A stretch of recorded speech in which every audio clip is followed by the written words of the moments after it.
ఎక్కడ ఈ సంస్థలని ఆనాడు ప్రధానమంత్రి ఉన్నటువంటి జవహర్లాల్ నెహ్రూ గారు దూరదృష్టి, ఈ యావత్ ప్రపంచంలో ఒక విజనరీ లీడర్, ఒక దూరదృష్టి కలిగిన నాయకుడు ఎవరు అంటే మొట్టమొదటిగా గుర్తొచ్చేది పండిట్ జవహర్లాల్ నెహ్రూ గారు. మిత్రులారా, చాలా మందికి వనికి ఉపాధి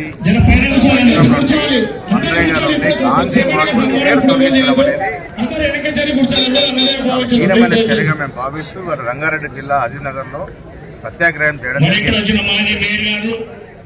కులాల పేరిట మతాల పేరిట చిచ్చు పెట్టి అధికారులు బీజేపీ ప్రభుత్వం జాతి పితను మరిపించే ప్రయత్నం చేస్తున్నటువంటి సందర్భంలో ప్రతి భారతదేశ ప్రౌఢు ఫ్యాసిస్ట్ విధానం వ్యతిరేకించారు.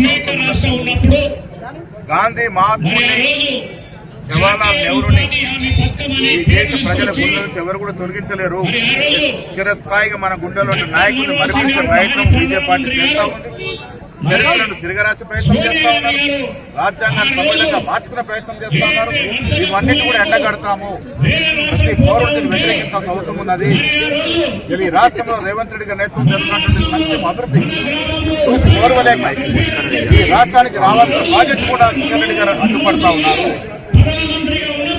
కిషన్ రెడ్డి గారు లేఖ రాశారు సోనియా గాంధీ గారు. మాకు తెలియదా మా ఆదరించిన నాయకత్వంలో ఇలాంటి లోకాల నుంచి ఇలాంటి కార్యక్రమాలు ఇస్తానో అన్నింటినీ కూడా ప్రతిసారి రివ్యూ చేసుకుని ముందుకుంటా ఉన్నాం.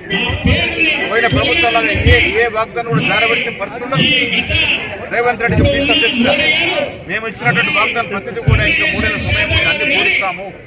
కిషన్ రెడ్డి గారు ఈ రాష్ట్రానికి రావాల్సిన ప్రాజెక్ట్ ఎందుకు ఆపుతున్నారు, రావాల్సిన నిధులు ఎందుకు ఆపుతున్నారు, జవాబు చెప్పాలి తెలంగాణ ప్రజలకి.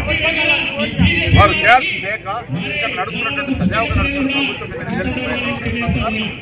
2 వ్యాఖ్యలు రాసిన తెలంగాణ ప్రజలు ఇద్దరు మేము ఇస్తున్న అభివృద్ధి, మేము ఇస్తున్న సంక్షేమం, మా ముఖ్యమంత్రి నేతృత్వం జరుగుతున్నటువంటి కార్యక్రమాన్ని కూడా గ్రహిస్తాము. Thank you.